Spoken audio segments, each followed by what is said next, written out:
Hello guys, pag-usapan lang natin si Ivana Alawi at Joshua Garcia. Ayon kasi sa balita, Diyos ko, Ivana Alawi tinukso sa posibleng kisinsin kay Joshua Garcia.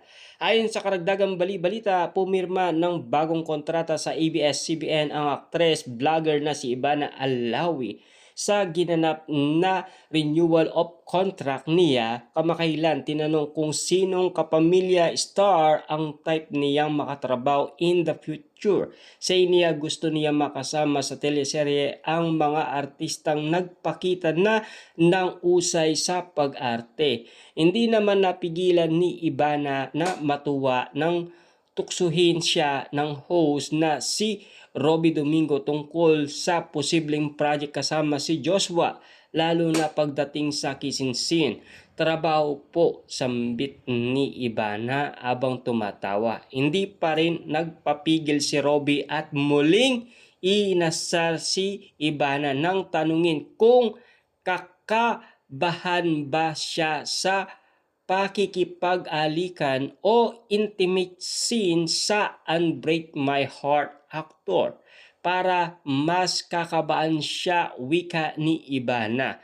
Sabay smile. Matatandaan noong 2021, inamin ni Ivana na showbiz crush niya si Joshua Garcia. Yan kasi ang mga kumakalat na issue patungkol umano kina Ivana Alawi at Joshua Garcia. Pero ayon pa sa mga kumakalat na balita, nasarapan daw si Ivana Alawi sa pag-alik kay Joshua Garcia dahil kinikilig nga naman ito at namumula kasi ang kanyang pisngi abang siya ay nagsasalita patungkol umano sa nangyayaring kissing scene sa kanilang dalawa ni Joshua Garcia na talagang pinagkaguluhan, pinagpestaan at pinag-usapan ng iba't ibang mga netizens. Ayon pa kasi sa karamihan, sa napag-usapan sa video ng presscon para sa bagong teleserye na Love is Never Gone na ibahagi ni MJ sa YouTube, ay inamin ni Ivana na lagot siya pag-alik ni Joshua. Naku, yun last scene namin, grabe pala siya. Oo, Igop King, yun ganon. Nang tanungin kung may idea ba si Ivana na ganon umalik si Joshua, sinabi nitong hindi ko alam, kaya nga sinabi ko grabe ka naman. Ayon kay Ivana. Kaya nga naman kasi tinawag na Igop King si Joshua sa kissing scene nito kay Janela Salvador sa Darna. Yan kasi ang mga kwentong-kwento umano sa social media na talagang pinagkakaguluhan, pinagpipestahan at pinag-uusapan ng iba't ibang mga netizens, lalong-lalo na ang balita. Dahil nga naman kasi sa pag-amin ni Ivana Alawi sa kissing scene nila ni Joshua Garcia. Ayon nga naman kasi sa balita, nakakaloka nga naman kasi ang kanilang laplapan. Kaya nga naman kasi napag-usapan nga naman kasi ng bonggang-bongga sa social media na talagang pinagkaguluhan ng mga tambay sa social media ang pag-amin ni Ivana Alawi sa kanilang kissing scene. At ayon pa umano sa Ivana at Joshua Garcia, panalo ang chemistry.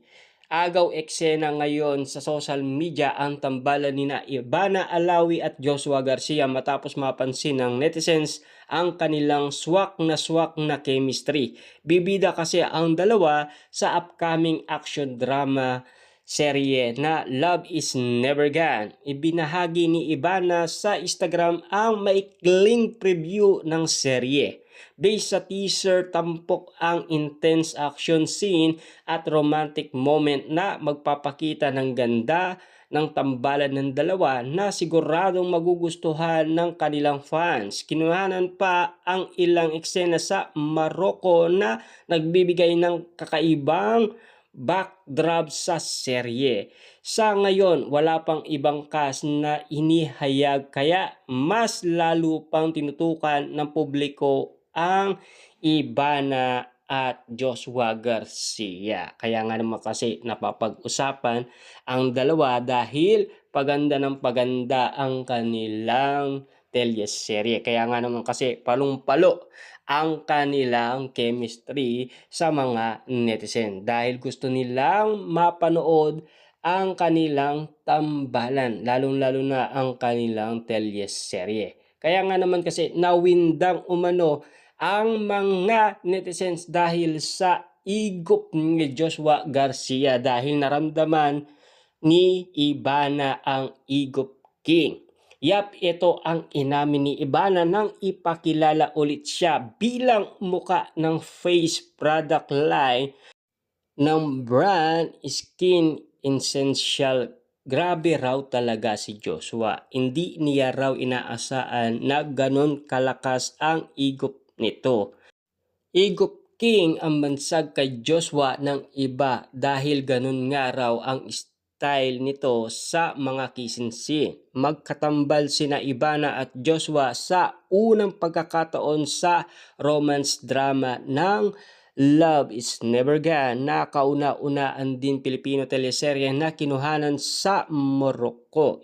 Inanunsyo ito kamakailan ng ABS-CBN at Dreamscape Entertainment sa isang video teaser kung saan ipinasilip na ang ilan mga eksena nila na kinuhanan sa magagandang mga lokasyon sa Morocco. Ipinalabas ang Love is Never Gone ngayong 2026. Naku, iyong last scene namin, grabe pala siya. Alos pa tili-tili, sabi ng actress. Igop King, ganon, grabe yun. Yung last scene talaga namin. Ulit niya, dagdag pa niya. Kaya nga sabi ko sa kanya, grabe ka. Inamin niya na kinikilig siya sa eksena pero nandun pa rin aniya ang pagiging professional ng kapamilya aktor na katambal niya. Siyempre crush ko iyon, no? Pero professional pa rin, sabi pa niya. At sa kasalukuyan, priority ni Ivana ang Love is Never Gone. Medyo mababawasan lang ng very light ang vlog kasi ang hirap mag-taping, ang hirap mag-vlog, ang hirap pagsabayin yung dalawa. But priority ko pa sa ngayon ang tapusin ang teleserye. And sa mga pre-days nagbablog pa rin, sabi niya sa short interview QA sa nasabing press event ng skin product na pinoproduce ng actress. Pagbalik sa nasabing kumpanya ni Glenda na ginanap sa Novotel last Sunday afternoon. Samantalang ipinagmamalaki ng Skin Essential ang opisina na pabalik-balik si Ivana. Kasabay nito ang renewal partnership sa isang kontrata signing ceremony. Hindi naman naitago ni Ivana ang kanyang excitement sa muling